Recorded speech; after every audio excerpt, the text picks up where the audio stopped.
Hello and welcome to lecture number 65. This is topic 4.12, Black is Beautiful and Afrocentricity. There's a few learning objectives today, and the first one is describe the emergence of the Black is Beautiful movement and Afrocentricity in the mid-20th century. Black is Beautiful and Afrocentricity emerged in the 1960s and 1970s, and the Black is Beautiful movement sought to challenge the dominant narrative that upheld white and European beauty standards as universal ideals. These standards often led to the internalization of inferiority among African Americans and perpetuated practices of colorism within African American communities. For example, paper bag tests were used to determine membership in certain African American organizations, such as sororities and fraternities. In these tests, a brown paper bag was held up to a person's skin, and if their skin was lighter than the paper bag, they were more likely to be granted admission. The Black is Beautiful movement emerged as African Americans embraced Black beauty and well-being, striving to strengthen their connections to Africa. Both the Black is Beautiful movement and Afrocentricity rejected notions of inferiority and conformity to mainstream standards of beauty.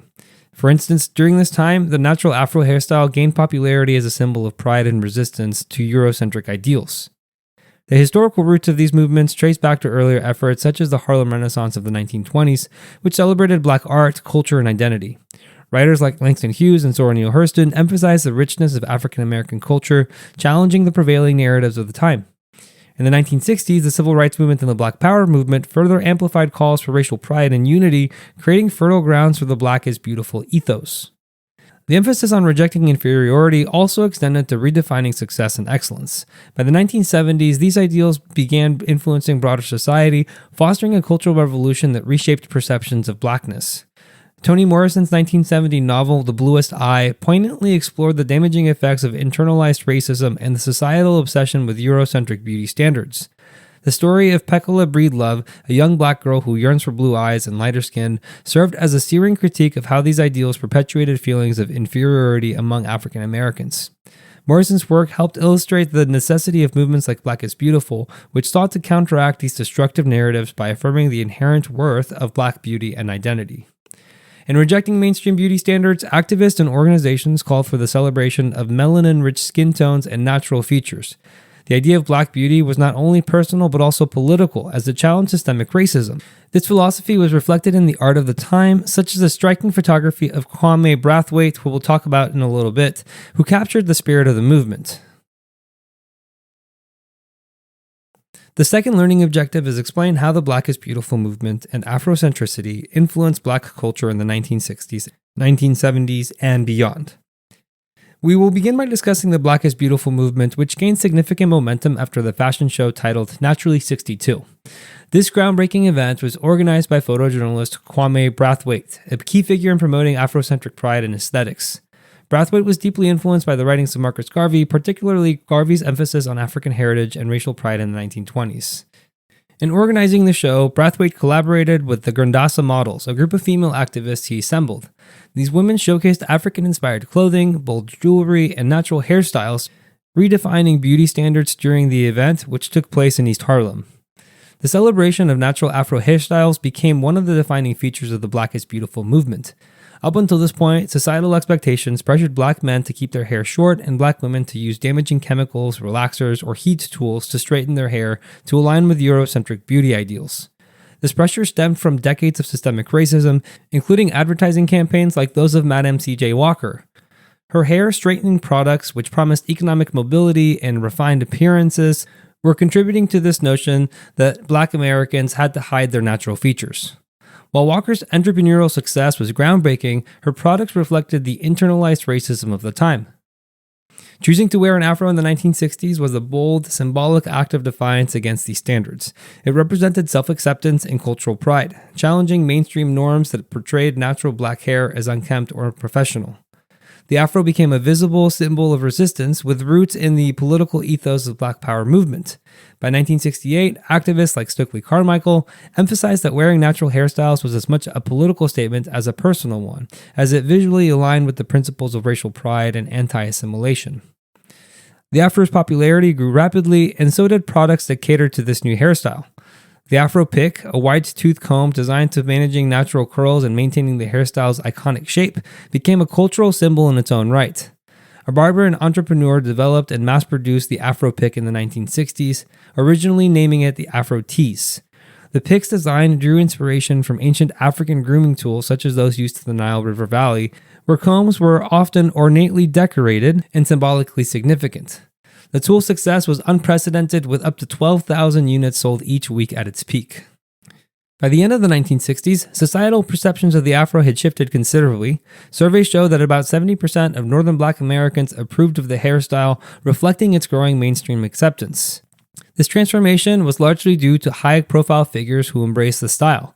Angela Davis, an iconic activist and scholar, famously wore her afro as a political statement, appearing on countless posters and magazine covers, which helped make the hairstyle synonymous with empowerment. Similarly, Kathleen Cleaver, a prominent member of the Black Panther Party, often spoke about the significance of wearing natural hair as an assertion of identity. Performers also played a significant role in popularizing the afro. Diana Ross, the lead singer of the Supremes, adopted the hairstyle during her solo career, signaling a shift towards embracing her cultural roots. Rock musician Jimi Hendrix, whose afro became part of his stage persona, showed how the hairstyle transcended genres and appealed to a broader audience. Even sports figures like Arthur Ashe, the first black man to win the US Open in 1968, adopted the style, demonstrating its impact beyond the realm of music and activism. Cornrows were another natural hairstyle also that gained prominence during the 1960s and 1970s. This style had ancient roots, dating back to as early as 3000 BCE in parts of East and West Africa. Cornrows served multiple purposes throughout history, including communicating aspects of personal identity such as marital status, tribal affiliation, or social rank. For example, in Nigeria, intricate patterns in cornrows were often used to signify a person's lineage or societal role. The resurgence of this style during the Black is Beautiful era further reflected the movement's emphasis on reconnecting with African heritage. African-inspired clothing and accessories also gained prominence during this period. Dashikis, originating in West Africa around modern-day Nigeria, became particularly popular. Both the Yoruba and Hausa tribes have variations of the word dashiki, reflecting the garment's deep cultural roots. Similarly, African head wraps and the iconic kente cloth gained traction as symbols of heritage and pride. The kente cloth, originating in Ghana, has a long history of denoting social status and significance. Its introduction to American audiences occurred when Kwame Nkrumah, the first president of Ghana, visited President Dwight Eisenhower in the United States in the 1950s. Over time, the kente cloth became a meaningful sartorial choice in America. By 1993, it was documented as being used in a graduation ceremony, symbolizing pride and achievement. Today, kente cloth is a common element of Black graduations, whether at historically Black colleges and universities or predominantly white institutions. The Black is Beautiful movement also led to the adoption of African and Islamic naming practices, reflecting a broader cultural shift towards reclaiming African heritage and identity. This trend aligned with the growing influence of the Nation of Islam movement, which encouraged African Americans to reject slave names and embrace names with African or Islamic roots. As a result, Black Americans began naming their children with African-inspired or Islamic names such as Malik, Kwame, Amna, and Jamal, symbolizing pride and connection to their ancestry. Kwame, for example, is a traditional Akan name from Ghana meaning born on Saturday, reflecting the importance of names in African cultures as a link to one's identity and history. In 1966, this cultural reawakening also inspired the creation of Kwanzaa, a week-long celebration of African heritage, unity, and culture. Kwanzaa was founded by Maulana Karenga, a professor and activist who drew from various African traditions and symbols to develop the holiday. The 7-day celebration, running from December 26th to January 1st, incorporates the Nguzo Zaba, or 7 principles, which include unity, umoja, self-determination, kujichagulia, and collective work and responsibility, ujima. Kwanzaa fused elements of traditional African festivals such as harvest celebrations with modern cultural symbols, making it an example of religious and cultural syncretism. The kinara, a candle holder central to Kwanzaa, symbolizes the African continent and its rich heritage. Another key aspect of the cultural movement was the embrace of traditional African symbols such as the Adinkra symbols from the Akan people of Ghana and Cote d'Ivoire. These symbols, rich in meaning, were incorporated into art, fashion, and education, emphasizing African heritage and philosophy.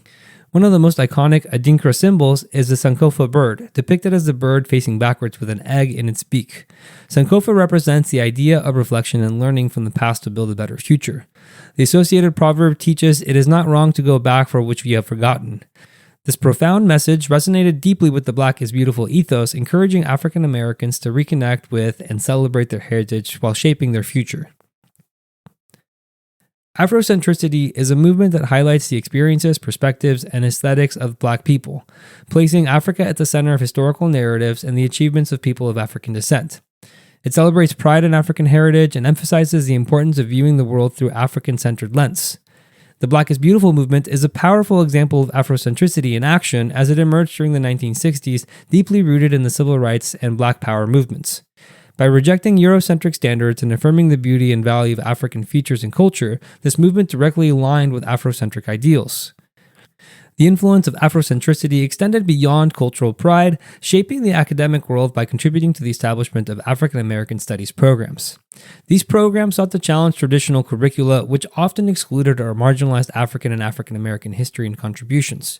By the late 1960s, institutions such as San Francisco State University launched the first Black Studies department, a milestone inspired by student activism and demands for an education that reflected the Black experience. This model was quickly adopted by other universities across the nation, helping to institutionalize Afrocentric thought in academia. In 1980, Molefi Kete Asante further developed the framework of Afrocentricity, describing it as a methodology or paradigm for examining the role of Africans and people of African descent across various disciplines. Asante's work emphasized recentering African people in history, literature, economics, politics, architecture, and other fields.